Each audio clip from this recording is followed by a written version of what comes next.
이다솜 아나운서, 요즘 단계적 일상 회복으로 그동안 못 만났던 친구들과 약속 많이 잡으시죠? 네, 아무래도 친구들도 대부분 백신 접종도 마쳤고 연말도 다가오니까 약속이 많아지네요. 네, 저도 그렇거든요. 그런데 백신 접종률이 높아지고 치료제도 나온다는 소식이 전해지면서 약간의 심리 방역이 흔들리는 건 아닌가 이런 생각도 듭니다. 네, 실제 질병관리청 발표를 보면 11일 0시 기준 위중증 환자가 500명에 육박하고 확진자는 2,300명을 넘어서면서 안심할 수는 없는 상황이라고 했답니다. 네, 주말을 맞아 더욱 느슨해지기 쉬운 게 바로 개인 방역인데요. 마스크 쓰기와 손 씻기만큼은 철저하게 지키는 게 일상 회복을 더 앞당길 수 있을 것으로 보입니다. 조금만 더 힘내시길 바라면서 첫 소식 전해드립니다.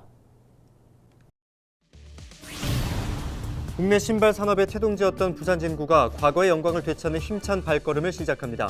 부산진구는 서민일대 신발 특구 지정으로 자체 브랜드를 개발하고 기술력을 확보할 수 있게 됐다고 밝혔습니다.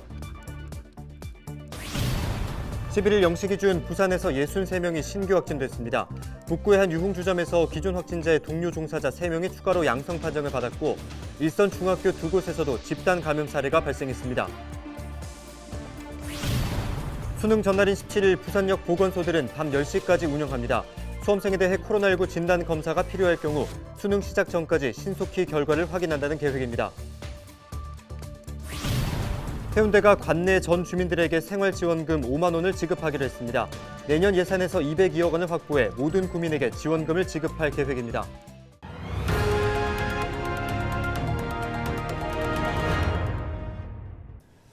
이다솜 아나운서, 예전에 부산이 뭘로 유명했는지 아세요? 6.25까지는 가지 않을 것 같고 신발 산업 유명했던 거 말씀이세요? 네, 맞습니다. 정확히 맞추셨는데요. 부산이 과거 우리나라 신발 산업의 중심지였잖아요. 네, 지금도 신발 관련 업체들이 상당히 많잖아요. 지금은 과거의 영광이라고들 이야기를 하는데 이 과거의 영상 다시 찾는 계기가 마련됐습니다. 최근에 부산진구 일대가 신발 특구로 지정됐죠? 네, 그렇습니다. 신발 산업에 집중 투자하고 육성하는 게 그 핵심인데요. 그만큼 신발 업계도 벌써 기대하고 있을 텐데요. 기술력을 확보하고 또 경제적 파급 효과도 엄청날 것 같습니다. 보도에 김한시 기자입니다. 과거 진양고무 공장터에 설치된 커다란 신발 조형물. 신발 산업 쇠퇴와 더불어 공장은 문을 닫았고 현재는 높은 건물들이 들어서 있습니다. 그나마 과거의 기억은 신발 조형물만 남았습니다. 제 뒤로 보이는 조형물은 과거 7, 80년대 부산 신발 산업의 호황기를 기억하고 당시의 위상을 되찾겠다는 의지를 담아 설치된 건데요. 이 조형물이 갖는 의미처럼 부산 신발 산업이 다시 한번 도약할 수 있는 발판이 마련됐습니다. 부산진구가 신발 산업 성장 거점 특구에 지정됐기 때문입니다. 이에 따라 앞으로 5년간 공공과 민간 분야에 320억 원의 예산과 각종 행정적 지원 등이 이루어질 전망입니다. 신발업계는 벌써부터 기대감을 보이고 있습니다. 특히 이제 청년 창업과 그다음에 문화가 연계돼서 조금 더 이렇게 우리 브랜드를 좀 활성화시킬 수 있는 그런 계기가 되지 않을까 그렇게 기대를 하고 있습니다. 신발 특구의 핵심은 고부가가치와 제조, 안정적인 유통, 그리고 청년 창업과 연계하는 겁니다. 여기에 특구 지정이 더해지면서 특허법 등 5개 규제 특례가 적용되고 각자의 영역에서 활동하던 신발 관련 기관들의 협력이 극대화돼 그만큼 시너지 효과가 발생하는 것입니다. 과거 신발 산업의 쇠락은 기술력 부족과 자체 브랜드를 키우지 못한 것이 원인으로 꼽히는 만큼 자체 브랜드를 개발하고 기술력을 확보할 수 있는 이번 특구 지정은 의미가 큽니다. 현재의 어떤 기술이라든지 이런 어떤 자원이라든지 인프라를 최대한 활용해 가지고 국내를 넘어 세계적 브랜드를 만들고 누구나 쉽게 맞춤형 신발을 구입할 수 있는 시스템을 구축하겠습니다. 군은 1,000억 원대의 경제적 파급 효과와 600명의 직접 고용 창출을 전망하고 있습니다. 국내 신발 산업의 태동지였던 부산진구. 이제 과거의 영광을 되찾기 위한 힘찬 발걸음이 시작됐습니다. 헬로티비 뉴스 김한식입니다. 부산하면 떠오르는 이미지가 참 많은데 그중에 하나가 바로 영화입니다. 부산국제영화제가 열리기도 하고 다들 보셨을 유명한 영화들도 부산에서 촬영한 장면들이 있는데요. 이처럼 영화뿐만 아니라 드라마나 광고 등 다양한 영상 촬영이 이루어지기도 합니다. 그런데 이 영화의 도시 부산에 혹시 영광만 있는 건 아닐까요? 영화 촬영소라든지 영상 후반 작업 시설이라든지 이런 인프라가 그 명성에 걸맞게 잘 갖춰져 있을까요? 영상기획으로 만나보시죠.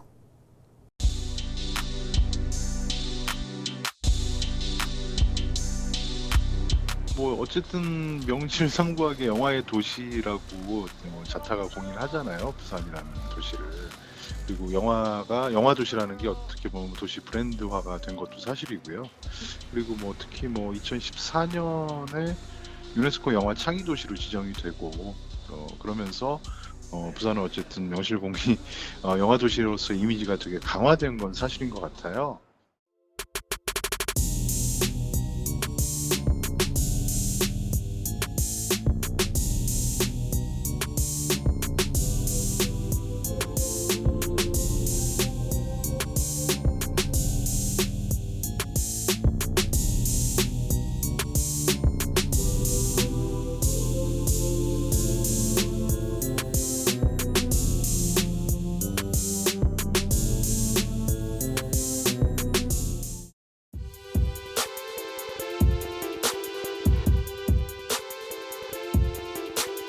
부산 촬영소는 2023년 말 완공을 목표로 설계 진행 중이었으나 산출 시공비 예산 초과로 이번 설계에 반영되지 못한 시설 등은 향후 재원 조달 확보 등을 고려해 영화계 의견 수렴과 부산시 및 기장군과 추진 방안을 논의하여 2024년 완공을 예상하고 있습니다.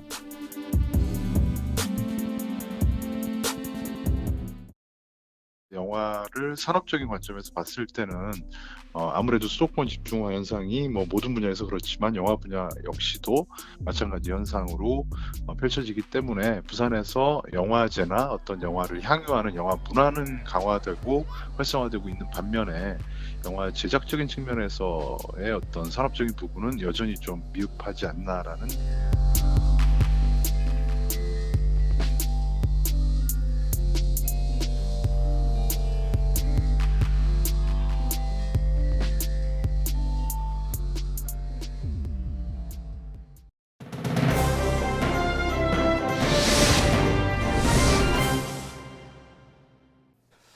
오늘의 키워드 뉴스 첫 번째 키워드는 집단 감염 그만입니다. 정말 이렇게 외치고 싶습니다. 11일 0시 기준 신규 확진자가 63명이 나왔는데요. 유흥주점과 중학교 두 곳에서 새 집단 감염 사례가 발생했습니다. 지난 10일 종사자 1명이 확진됐던 북구의 한 유흥주점에서 동료 종사자 3명이 양성 판정을 받았고 부산 진구의 한 중학교에서 지난 9일 1명에 이어 추가로 학생 2명과 가족 접촉자 3명이 확진됐습니다. 사구의 중학교에서는 지난 10일 학생 2명에 이어 가족 3명이 추가 확진됐습니다. 네, 이번 키워드는 수험생 진단 검사는입니다. 다음 주 목요일에 대학 수학 능력 시험이 치러지게 되는데요. 혹시나 수험생들이 코로나19 확진자와 동선이 겹치거나 의심 증상이 나타나면 어쩔 수 없이 진단 검사를 받고 결과가 나올 때까지 기다려야 할 텐데요. 부산시와 교육청이 수능 전날 보건소를 연장 운영해 수험생 진단 검사를 신속하게 진행하기로 했습니다. 수능 전날인 17일 부산 지역의 보건소들은 밤 10시까지 운영하고 진단 검사가 필요한 수험생이 있으면 수능 시작 전까지 신속히 결과를 확인한다는 계획입니다. 만약에 확진 판정을 받은 수험생들은 병원 시험장에서 시험을 치르게 되는데요. 그리고 자가격리된 수험생은 별도로 마련된 시험장에서 응시합니다. 이렇게 여러 상황에 대한 대처가 준비가 되어 있으니까 우리 수험생들은 끝까지 시험을 잘 치는 데만 집중하면 되겠습니다. 네, 다음 키워드입니다. 5만 원 쏩니다. 정부와 지자체의 코로나19 지원금, 단순히 돈을 주고받는 것을 떠나서 소비를 늘리고 위축된 지역 경제를 살리는 중요한 역할을 하고 있죠. 해운대가 관내 전 주민들에게 생활지원금 5만 원을 지급하기로 했습니다. 군은 내년 예산에서 202억 원을 확보해 모든 주민에게 지원금을 지급할 계획인데요. 지원금은 3개월 내 사용할 수 있는 선불카드 형태로 지급됩니다. 대상은 해운대구에 주민등록이 된 주민이며 결혼 이민자와 영주 외국인도 포함됩니다. 마지막 키워드입니다. 점심시간 쉽니다. 중구청이 내년부터 공무원들의 쉴 권리를 보장하기 위해 점심시간의 민원 업무를 중단하기로 했었죠. 이 점심시간 휴무제가 확대될 전망입니다. 전국 공무원 노동조합 부산본부가 부산 지역 기초단체에 점심시간 휴무제 도입을 건의했고 11일에 열린 구청장 군수협의회에서도 이 건이 논의됐다고 하는데요. 또 점심시간 휴무제를 도입하기로 했다는 곳도 있고 시간을 두고 고민해보겠다. 그리고 전체 의견에 따르겠다는 답변도 있었다고 노조는 설명했습니다. 이미 전국 법원 민원실과 등기소는 2019년부터 점심시간에 공무원들의 휴식을 보장하고 있고 광주시 산하 5개 구청에서도 도입을 했다고 합니다.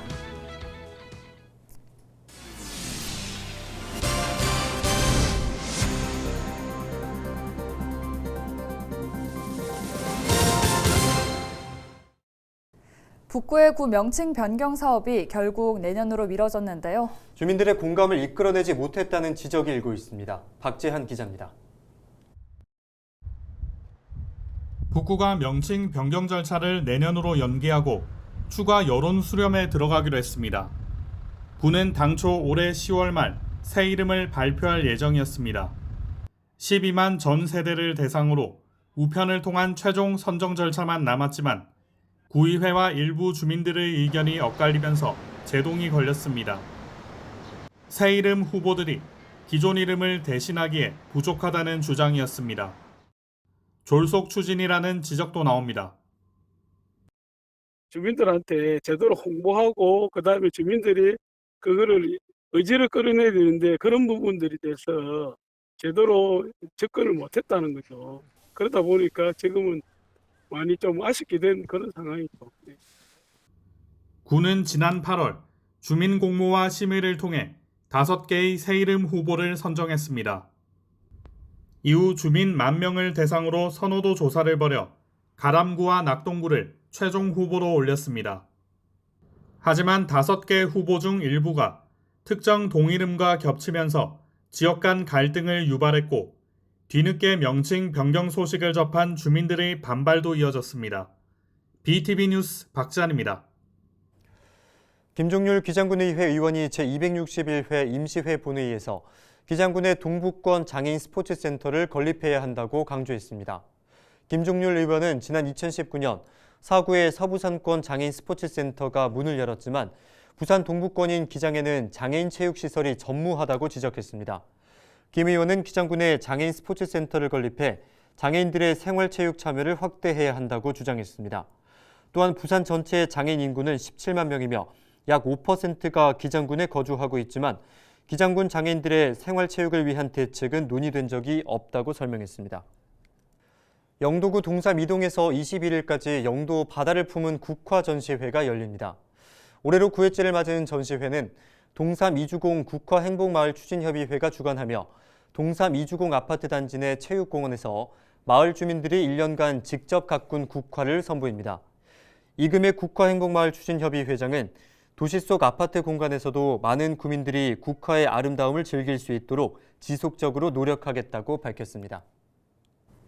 12일 새벽 1시쯤 서구 서대신동의 한 사무실에서 불이 났습니다. 불은 서류와 사무기기 등을 태워 소방서 추산 250만 원 상당의 재산 피해를 낸 뒤 20여 분 만에 꺼졌습니다. 경찰은 베란다에 설치된 서류 보관용 선반에서 최초로 불이 시작된 것으로 보고 정확한 화재 원인을 조사하고 있습니다. 부산시와 국민의힘이 예산정책협의회를 열어 내년 국비 8조 원 시대를 열기 위한 국비 확보 방안을 논의했습니다. 12일 서울에서 열린 회의에서 도시철도 법정 무임승차 손실 지원 등 내년에 추진해야 할 주요 국비 사업 중에 정부 예산안에 충분히 반영되지 못한 사업은 국회 예산 심의 과정에서 증액될 수 있도록 도와줄 것을 국민의힘 부산시당에 요청했습니다. 또 세계박람회 유치와 가덕 신공항 조속 건설 등 주요 핵심 사업과 현안에 대해서도 논의했습니다. 낙동강 하류를 국가도시공원으로 지정하기 위한 민관협의체의 첫 회의가 12일 부산시청에서 열렸습니다.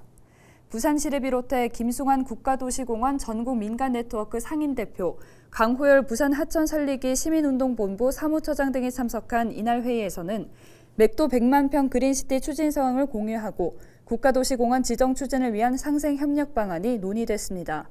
시는 서부산 개발제한구역 내 난개발 지역을 정비하고 동서 균형 발전을 유도하기 위해 낙동강 하류 지역 750만 제곱미터를 전국 최초의 국가도시공원으로 지정하는 방안을 추진 중입니다. 이상으로 뉴스를 마칩니다. 함께해 주신 여러분 고맙습니다.